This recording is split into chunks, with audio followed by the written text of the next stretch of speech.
Modern Melbourne is a series of interviews that document the extraordinary lives and careers of some of our most important architects and designers. Today we speak with Mary Featherston. After arriving in Australia from England in 1953, Mary trained in interior design at RMIT. In 1965, she formed a life and professional partnership with Grant Featherston. Over a period of 30 years, the partnership completed many iconic projects across interiors, furniture and exhibitions. Mary is also recognised for her pioneering work in children's learning environments. How did you know that design was your calling? What put you on the path to study interior design at RMIT? Well, I think it started in childhood with memorable experiences, and as is so often the way, I was born near London towards the end of the war, when London was still being bombed. But part of that childhood experience was that we had a neighbour who was an architect, and I remember special treats of being able to go and visit the architect, and for some reason that really it triggered my imagination from a very, I would have been about 8 or 9 at that point. But also being in London, I remember being taken to extraordinary spaces like the Tower of London and cathedrals. And though my parents were both tradespeople with minimal education, they had a strong sense of the value of beauty and creativity in life. And so that I think really moulded my thinking about the world. But we then left England and came to Australia, and on the way I remember very vividly visiting a cathedral which must have been in Port Said, and this huge, vast space with coloured windows and light pouring in through this colour. And again, it's just building up this vocabulary, I suppose, of space and wonder about space. So when we arrived in Australia, I went by accident, actually, to a private school with a heavy academic emphasis, which was not appropriate for me at all. Nobody there was interested in art and architecture, so I think I bailed out of there as soon as I could and went to RMIT to do the interior design course. And then as part of that course, there were really 2 things that happened that were seminal experiences that changed the course of my life. And one was an open day where we could visit Robin Boyd houses, and I remember going to 2, and it was a transformative experience. I realised the possibilities for even residential architecture, the sort of exciting spaces that didn't know at the time, but a great architect could create. And so that was one. But the other, we had some quite wonderful lecturers at RMIT, and one of them was extremely knowledgeable about furniture and had a passion for furniture. And he took us to meet important designers around the town. And on one of the excursions, we went to Aristoc Industries, which was a metal frame furniture manufacturer who was enormously successful. They were producing hundreds of thousands of designs.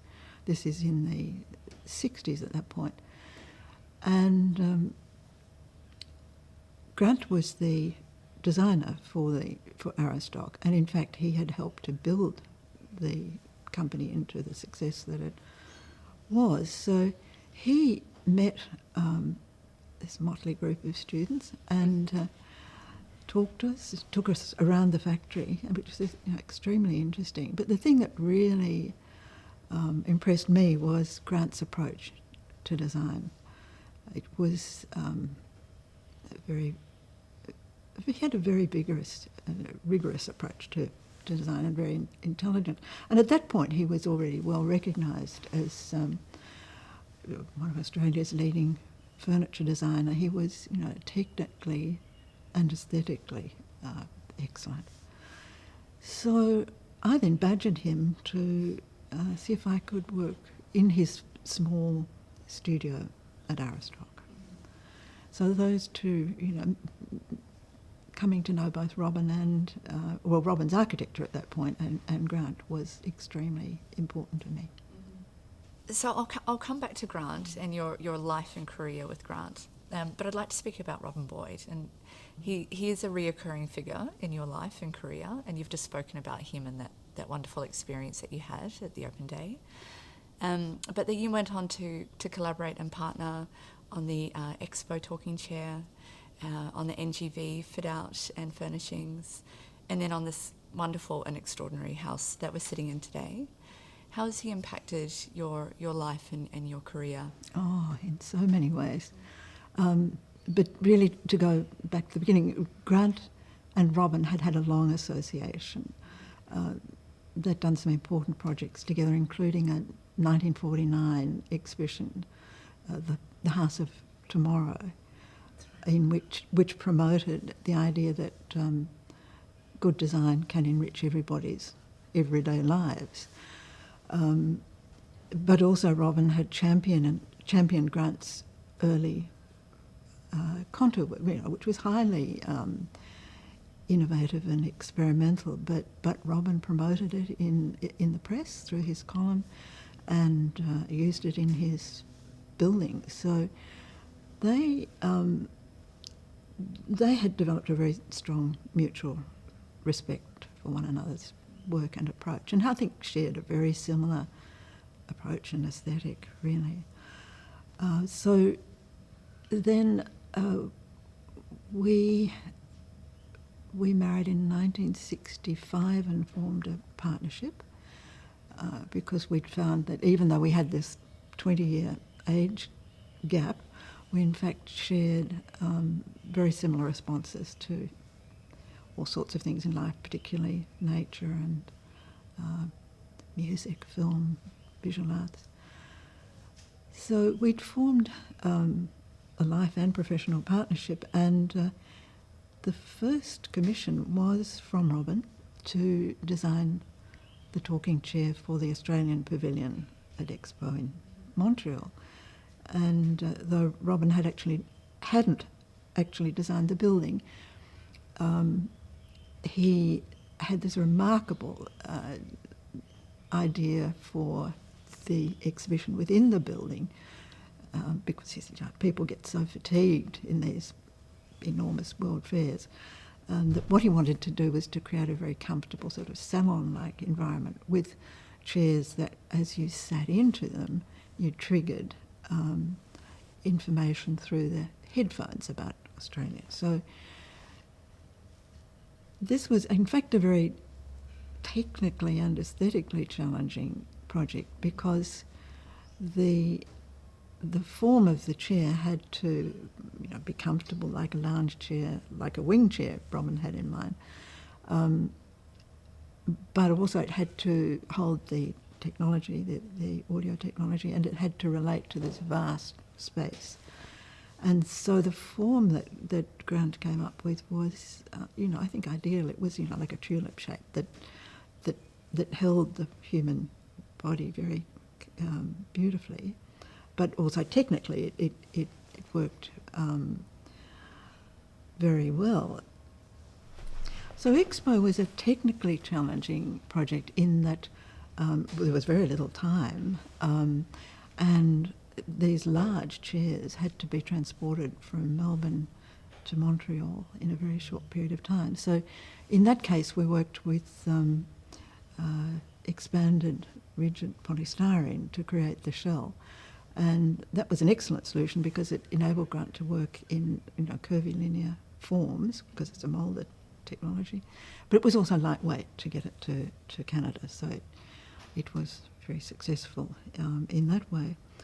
But hot on the heels of that project, we were commissioned to do the fit-out for the new National Gallery of Victoria in Swanston Street, because it was moving from the old building in the library down the road to Swanston Street. Sorry, to St Kilda Road. And Robin was on the steering committee for that project, and it was due to his influence, as I understand it now, that Grant was commissioned to do that. That was a demanding job in a different way, because the scope of the collections is so vast, all the way from tiny objects, Egyptian beads, through to huge sculptures and enormous carpets. It's such a variety. And really, the curators didn't know entirely what was in the collection, because a lot of it was hadn't been seen for years. So that was most interesting, doing the initial research with the curatorial staff to understand what the needs were, and then to rationalise it into a sort of modular system of freestanding display, wall display, study storage. During that process, we realised that we actually needed different accommodation. At that stage, we had two little flats that Roy Grants had designed during the war in Toorak, and we lived in one and worked in the other, which wasn't entirely satisfactory. We needed something else. We couldn't find anything suitable to rent, and so Grant reluctantly decided we needed to own a house, and if we were going to own a house, he thought we should ask Robin to design it for us. By that time, I knew many more of Robin's houses. They were several people that we knew, friends had his houses, and each one of them was beautiful and remarkable in its own way, and very much a response to the particular client. So the fact is that Robin was such an empathetic designer, such a delightful person as well, and so curious, so in touch with what was happening in contemporary architecture and design, but also in across all areas of culture. Extraordinary person. And I guess, like us, he very much enjoyed Scandinavian design, Japanese design. So we asked Robin to design a house on this land on the creek, which is a fairly natural block of land, and we gave him our brief, which was quite odd, but Robin was used to, that's I think what he was about. He was about rethinking ways of living and wrapping an architecture around that. So he was as much concerned about interior space, perhaps even more concerned about interiors than the external appearance. And I've come to really love that about his work and appreciate it. So anyway, well, our brief was for spaces for our work, the studio, workshop, darkroom in those days, as well as domestic spaces. But we also loved the Eames studio house and the idea that you could build a simple space just with industrial components. And we asked Robin, could we, with this brief we have, could we build it out of industrial components? And he said, no, actually, and unless you've got lots of money. It's cheaper to build in bricks and timber. As it happens, I think that was a good idea because it's a very organic building sitting in a very natural landscape. And the way Robin resolved some might say conflicting needs of personal and professional spaces has just been so wonderfully adaptable over the 50 years that we've now lived here. It's met the sort of changing needs over time. Sometimes it's been a photographic studio, sometimes it's been an assembly line for prototypes. It's constantly a children's playroom, it's an experimental space. It's just worked so well. And the sense of being immersed in nature, as you can hear with, the things falling on the roof, birds on the roof,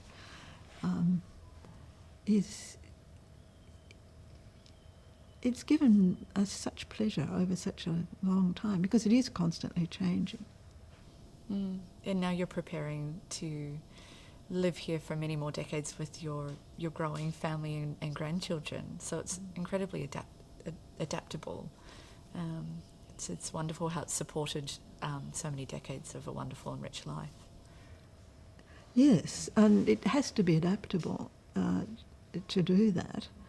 And yes, as you say, I will move into the flat that was built for my parents originally, a self-contained unit, and my son and his family will move into the main house.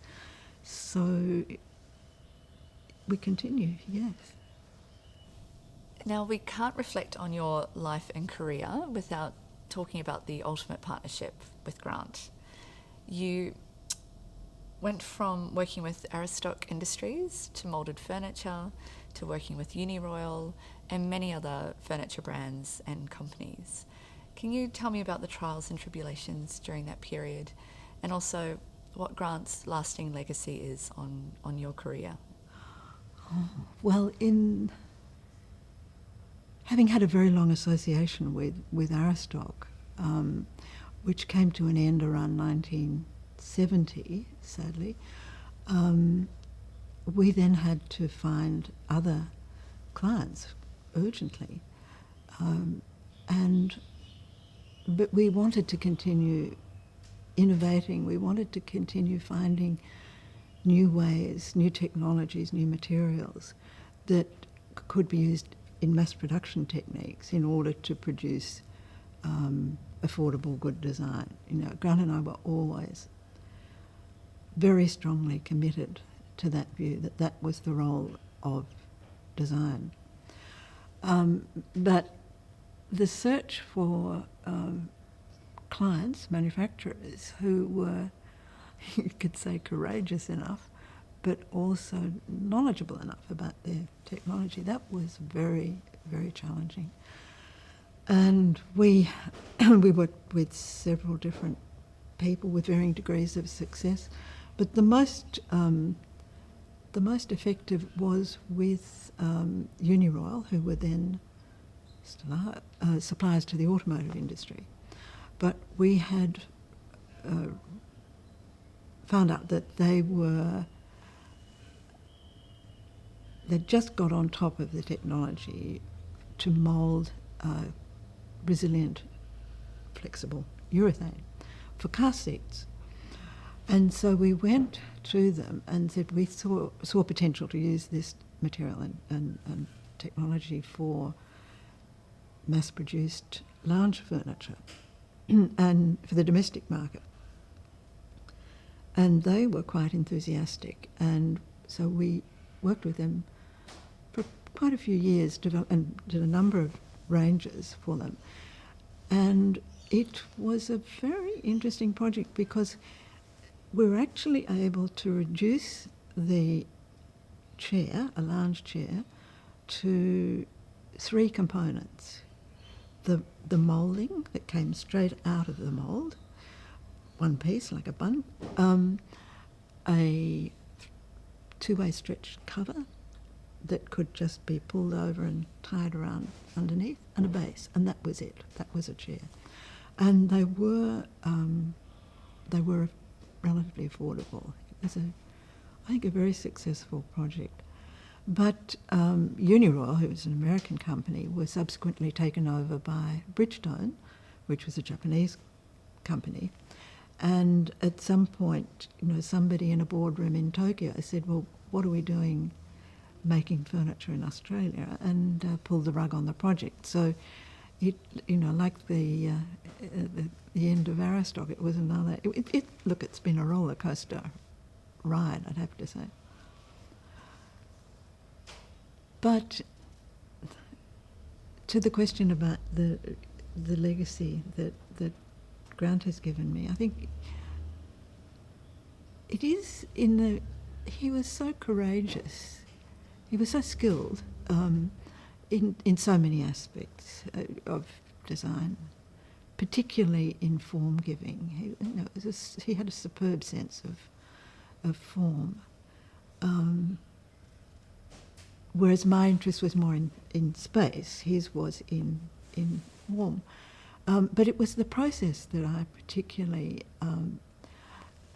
learned from him, and plus the reinforcement of my view that design is about improving everyday life, not an elitist view of design, but perhaps you might say a more Swedish idea of design as part of life, and design that must be both beautiful and practical. So after this period, you moved away from furniture design towards children's learning environments, projects that would positively impact local communities. What motivated you to shift your focus? I'd always been interested in children and creativity, and when our first son, Robin, was born in 1970, Grant and I had established the practice here in the house, and we wanted to continue. But at that point, and it's hard to believe now, but at that time there were really no out-of-home services, childcare services. Well, there were kindergartens who would just take children for 2 or 3 hours a week, or there were daycare services which were very health oriented. So you had got the split between education and health, and so a number of us came together. And of course, at that time, there was such a ferment of questioning all sorts of social institutions, the family as well as children and family services. So a number of us came together to really say, well, we want to continue in our professions, and at that time women largely stopped work when they had children. We wanted to continue, but what sort of services would we like what sort of experiences would we like for our children out of home?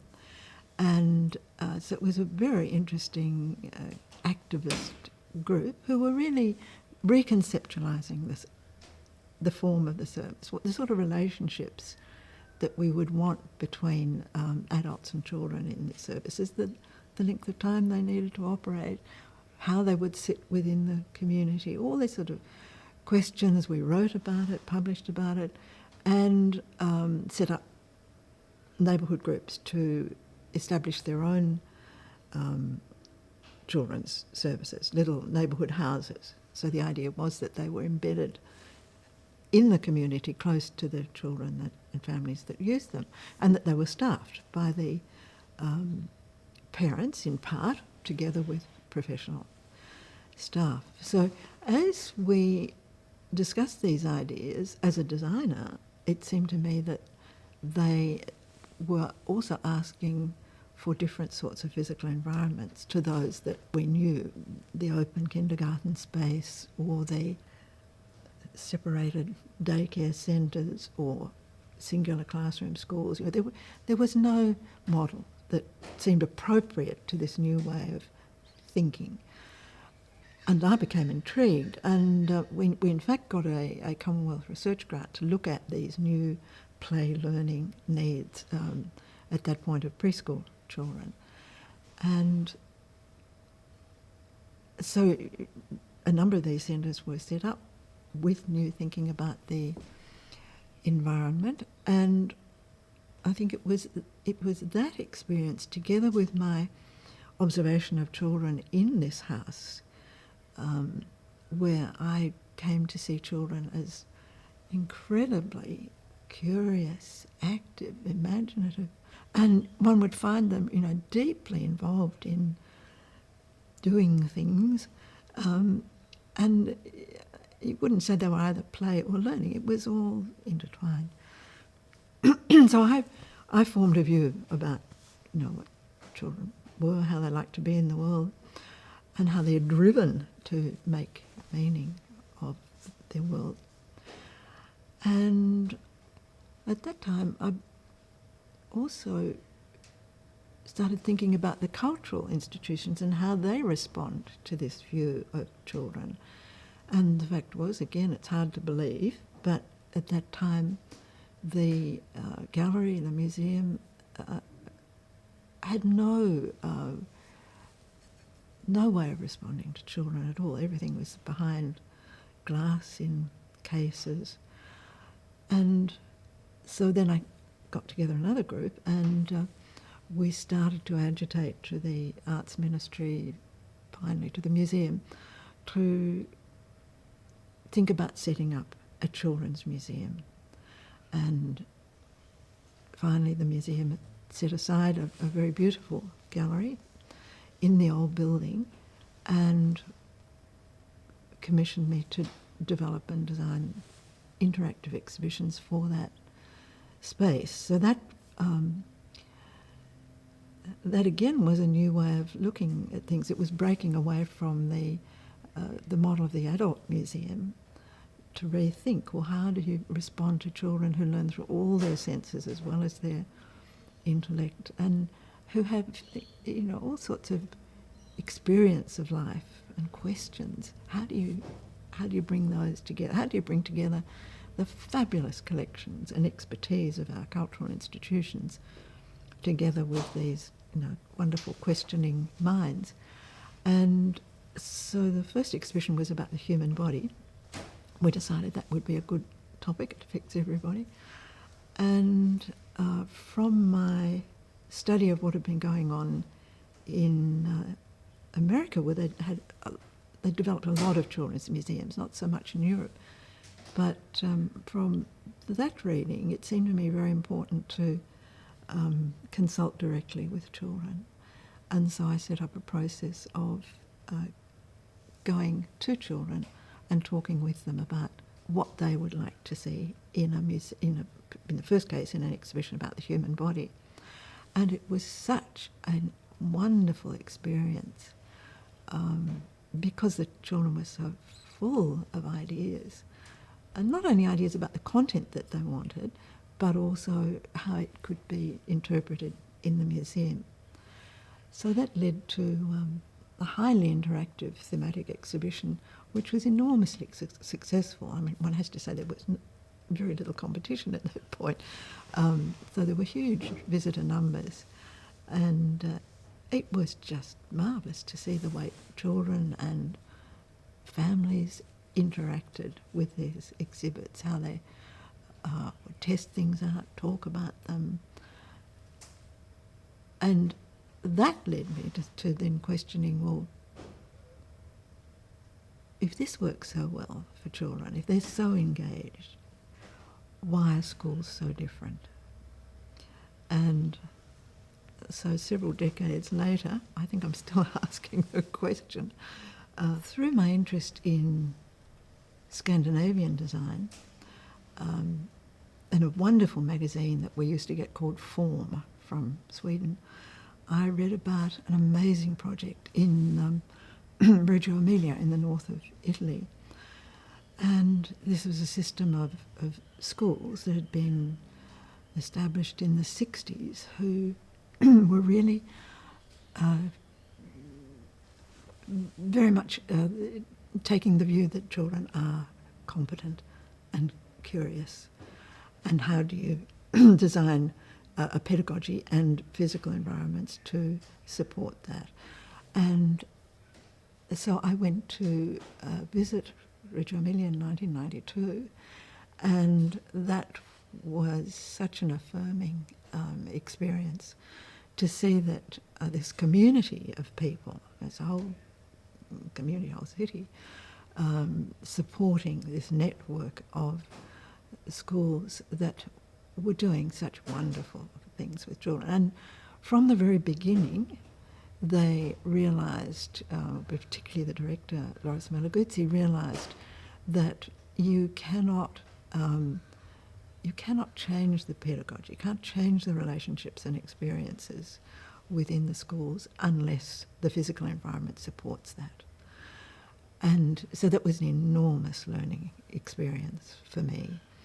And I then helped to set up an information exchange in Melbourne that linked to Reggio, and through that I met wonderful educators who were in various schools, early childhood, primary, secondary, who all felt there's a better way of doing it, but that we needed to work together to find ways of doing it within the Australian context.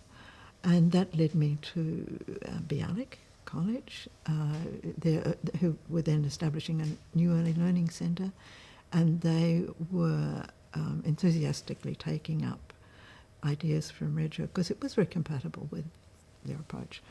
And so with them I developed a system of modular furniture that was very adaptable and that could be used within relatively traditional spaces to create different sorts of environments. And that subsequently has been sold all over Australia and in New Zealand as well. And then I worked with Warana Park in Dandenong, which is a government-funded primary school with in a very different socio-economic group to, say, Bialik, and with many different nationalities, but with passionate leadership team who were very committed to re-examining their theory and practice, and could see again the need to change their approach to the physical environment to support that. And we were able to set up a little research project that again involved the children very actively in exploring possibilities and taking them on excursions to see a great variety of spaces, for them to really think about how they would like to do things differently. And we worked together. It was a very collaborative project and arrived at very different environments. So the thing that is different about them, but you could say that there's a whole history of progressive schools going back over 100 years, that where the approach to children and learning is much more about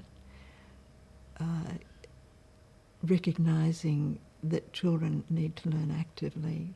They love to work together, to learn together, that they like to form strong relationships, the importance of experiential, hands-on learning. The need for choice and spontaneity means freedom of movement. And so these spaces are very fluid, a bit like the house. And, in retrospect, I can say, it was living in these very particular spaces of this house that made me realise that you can create very discrete settings that have a particular, that support particular kinds of experiences, but within one overall space, so that in here you're always constantly linked to other spaces, but once you're in the space, you have a sense of containment. And so I think that the house has actually been very influential on my thinking. It's emboldened me to work in a different way. So over the years, I've worked in early childhood, primary and secondary, and with the same approach, but across all levels, whereas in fact the traditional model is, the traditional formulas are very different for early childhood, primary and secondary. So the ideas have had, some currency. They're now influencing the form of new government-funded schools. So reflecting on the past 50 years, what do you see as the opportunities and challenges in contemporary learning environments? Are we close to reaching the ideal of pedagogy and physical environment working in harmony, or are we far apart from that? There's a long way to go. There are some beacons on the hill.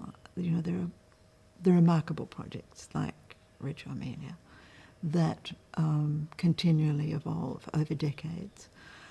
They just get richer and more wonderful. And then more recently, there's a network in Los Angeles, the high-tech high schools, which now cover primary and secondary, that I would say are working with similar ideas and practice, where kids are involved in really long-term inquiry projects, and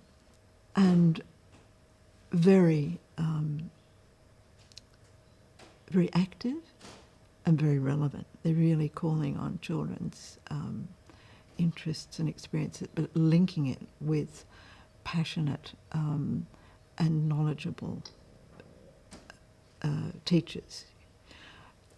So I think there are beacons on the hill. But overall, and this is internationally, and not just Australia, education is a very conservative area and has really changed little over decades. But the fact is that the contemporary world is moving so quickly, and the needs for the competencies of graduates is changing so dramatically. Technology is changing, business is changing, that there is a very great need to reimagine the education system. And of course many luminaries across the world are saying just that. We must change. But unfortunately, I think too much of the change is more in the nature of reform, just tweaking little bits of the system rather than transforming it. I suppose the irony is that the design of the physical environments has moved further than the pedagogy. So we've now got spaces that are being created which hopefully will support a very different way of learning and relating, but the pedagogy needs to also change. So looking in retrospect at your rich and collaborative career, what are you most proud of? Look, I think I'd have to say the thing that I don't know about proud of, but the thing that's given me most pleasure has been the work in education, but it's to do with working with teams of people. It's the collaboration. It's being able to work on these projects that require this social activism. It's about changing social norms. It's about cultural change. And that can only come about if people from very diverse backgrounds come together with something of the same values and beliefs, but different skills, so that you bring that together in a collective project. And it's the thrill and the pleasure of moving forward with a group of like-minded people. Thank you, Mary. It has been absolutely delightful to speak to you today. Thank you for making the time. Thank you, Emma.